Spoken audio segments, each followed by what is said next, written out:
There have been some great thefts in history. Thieves, infiltrators, and spies have stolen precious jewels, great works of art, and national secrets. But how do you steal one of the biggest pieces of machinery ever invented and one of a country's most highly guarded secrets? A group of Soviet spies figured out just that and upended the global space race by stealing the United States' space shuttle. It was 1974 and the Cold War was raging. The Soviets had struck first in the space race, launching the satellite Sputnik into space. Then the US struck second and third and fourth with one amazing feat after another. The race to the moon was over and the Americans had planted their flag on the ultimate prize. They had landed 4 times on the moon since, with the Apollo program getting more advanced with every launch. The Soviets, meanwhile, were still stuck orbiting the Earth and were not concentrating on building space stations. The Soviet leader, Leonid Brezhnev, was not happy. Brezhnev was one of the Soviets' longest-serving leaders and was a more pragmatic leader than his predecessor, the infamous Nikita Khrushchev. No banging his shoe on the table for Brezhnev. He wanted to be remembered for his accomplishments, and he would not let the US win the space race so easily. He gathered his top advisors for a secret meeting at the Kremlin, led by Military Industrial Commission head Vladimir Smirnov. Smirnov's budget depended on making Brezhnev think that the US was just around the corner, so he did what any good advisor would do. He exaggerated the threat to get that money. The Americans are working on a winged space vehicle. Such a vehicle is like an aircraft. It's capable of changing its orbit and could appear over Moscow at any time, possibly with dangerous cargo.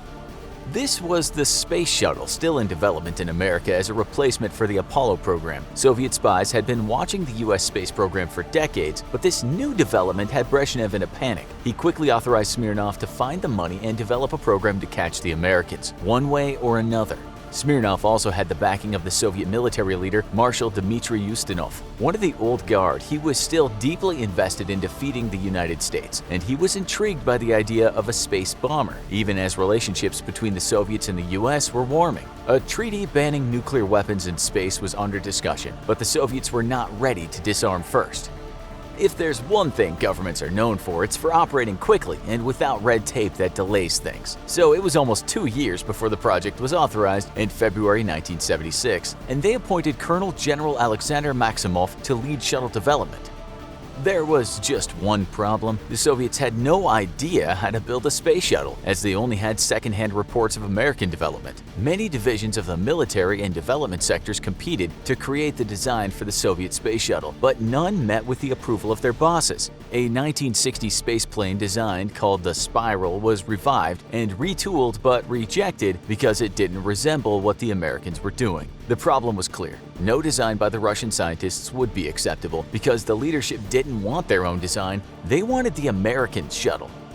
The Soviets were falling further behind in the space race, having abandoned their manned lunar landing program. They had top scientists working around the clock, but the leadership in the military-industrial complex knew that they needed something that would let them catch up quickly. They turned to their spy masters, who had been watching the Americans' efforts for years. It's impossible to know how many Soviet spies were operating around the world, including in the United States. The Soviets were excellent at placing agents under deep cover, giving them elaborate cover identities that would let them infiltrate the highest levels of American security. But they didn't need to. The Americans had never classified their space program. Unlike the Soviets, they proudly shared major details of their space program with the world. The blueprints were available, but the challenge would be to get the technology to the Russian scientists. The Soviets had a big advantage in their collection of data on the US space shuttle program, and that was the massive internet database. In what may be the first case of internet spying, the Soviets took their technology acquisition efforts digital and spent the mid-1970s to the early 1980s combing over the databases at every engineering school that contributed to the space shuttle. That included top American universities including MIT, Caltech, Stanford, and Princeton. Like a massive jigsaw puzzle, the Russian scientists combined data from hundreds of sources into a blueprint for their own space shuttle, which they nicknamed the Buran program, meaning blizzard in Russian. Now that the Soviets had information on the US space shuttle, including the design, propulsion systems, and flight computers, they could fast-track development to catch up to the US's model. The space race was back on, and they continued acquiring documents, but their mission became harder with the arrival of a new US president. Ronald Reagan was an anti-Soviet hardliner, and he immediately banned the Soviets from making purchases of space shuttle documents through official channels. The Soviet Chamber of Commerce and Industry in Moscow was suddenly cut off from its most lucrative source of information, just as the United States launched the space shuttle Columbia in 1981, scoring yet another victory over the Soviets in the space race. But the Soviets already had many of the almost 3,500 publicly accessible documents on the space shuttle program in their possession, and that had let them cut years off their development.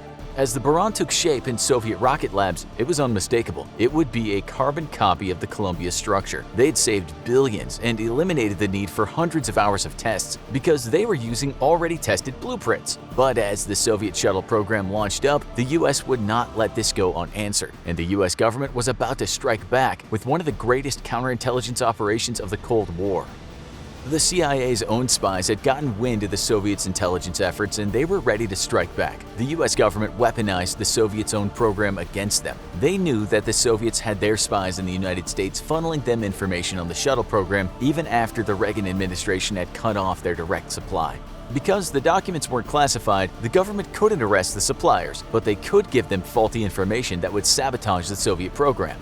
The government authorized new construction of shuttle material based on rejected NASA designs that didn't meet durability standards. Those specs were taken from the garbage pail and uploaded as official NASA documents. The US and NATO were in contact with Vladimir Vetrov, a high-ranking KGB spy who'd been supplying France and NATO with information on the Soviet space program for years. Through Vetrov, dubbed codename Farewell by his spy masters, the Soviets got outdated material on the final steps of the shuttle construction. They used defective tiles to fill in the gaps on their shuttle, damaging its integrity when dealing with the intense heat of the atmosphere. The operation ended abruptly when the Soviets uncovered Vetrov's spy work through a letter he sent to his family. The KGB intercepted it, dragged Vetrov back to Moscow, and got a confession out of him. News of his execution didn't reach France until 1985, one of many victims of the Soviet intelligence apparatus. But Vetrov had a far bigger reach than most executed spies, putting a critical stumbling block in the path of the Soviet space shuttle program and helping to expose hundreds of Soviet spies around the world who were recalled by Russia. The US government would now lock down their shuttle information, preventing the Russians from perfecting the design. They had the shuttle design, but they didn't have the people who built it and their expertise, meaning they were flying blind as they entered the final stretch. As the US launched more space shuttles, a new threat emerged. Pieces of the space shuttle would be jettisoned as the machine launched, and they made invaluable intelligence finds for Soviet spies. With many landing in the water, it would become a race to the parts between the US and Soviet ships. According to international law, when a piece of scrap landed in the water, it was first come, first served. So the United States had no choice but to get there first to retrieve the boosters. The Soviets never managed to steal a piece of a US shuttle, but their spies were always snooping around to get data on the launches. The Soviets had many satellites in space, and they repositioned them to get the best possible view of US launches. Like vultures circling overhead, anyone watching the trajectory of Soviet satellites would see them hovering hungrily overhead. The Soviets continued to fear the military implications of the US shuttle, but they couldn't figure out those details or apply them to their own shuttle. That was because the US shuttle was never a military vessel and not designed for warfare. The Soviets had been talked into a massive military investment by Vladimir Smirnov, but they were chasing a phantom threat that never existed. By the time 1985 rolled around, the Cold War was beginning to wane thanks to the rise of a new Soviet leader, Mikhail Gorbachev. A former Soviet bureaucrat who grew up as a peasant farmer, he instituted the policies of perestroika and glasnost, which liberalized the Soviet economy and worked towards improved foreign relations with capitalist countries, including the United States. Khrushchev withdrew the Soviet military from Afghanistan and met with Ronald Reagan to cut down on nuclear weapons. The space race and military competition with the United States decreased, but the Soviet space shuttle program raced toward the finishing line. The biggest challenge the Soviets faced was a rapidly approaching money crunch as military funding was decreasing and they were running out of time and money. The Soviets did test short-range launches of the Buran shuttle, but they were full of mishaps. The shuttle would be dropped from a Soviet bomber at night, but it ran off the runway and crashed into the mud. US spy satellites captured their first images of the Soviet shuttle and were able to spot all the similarities and all the areas where their intelligence efforts had kept the Soviets from getting all the details right. The Soviets moved their shuttle facilities to Baikonur, the site where the moon landing program had been developed, as the launch date approached. It was March 1988, and U.S. intelligence reports indicated that a launch was near. The United States was rebounding from its own shuttle disaster, having lost the Challenger 2 years earlier and launched the Discovery shuttle in September. But the Soviets attempted to jump in front of that moment by unveiling the Buran, showing the Finnish shuttle on its launch pad. Response from the world was muted. The Cold War was almost over, and if you've seen one space shuttle, another just isn't as exciting. But many in America were shocked as they realized just how much of the US space shuttle had been stolen. A carbon copy of one of their proudest inventions was standing on a Soviet launch pad. It was only a few weeks later when the Soviets finally launched Buran, but their program hadn't caught up to the Americans. Their life support systems weren't completed, so the shuttles were launched unmanned. While it was a successful launch, information was limited because the Soviets had highly classified all the details of the launch. Wouldn't want to give away the information on the shuttle they stole after all. NASA quickly began studies based on intelligence they had gathered and found many similarities. But while the Buran was a capable space shuttle, its exterior wasn't nearly as strong and wouldn't be able to survive extended missions.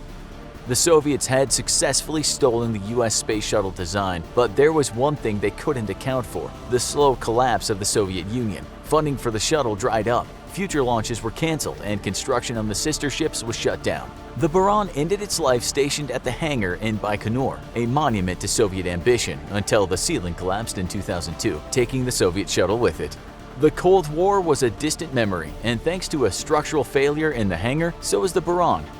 The Russians stole the space shuttle designs through a complex spy operation, but it's going to be much easier for us to steal some more of your time. For more about the Cold War, check out 50 insane Cold War facts that will shock you, and watch Why No Weapons in Space for more information on why the space race never turned hot. Thanks for watching, and as always, don't forget to like, share, and subscribe. See you next time.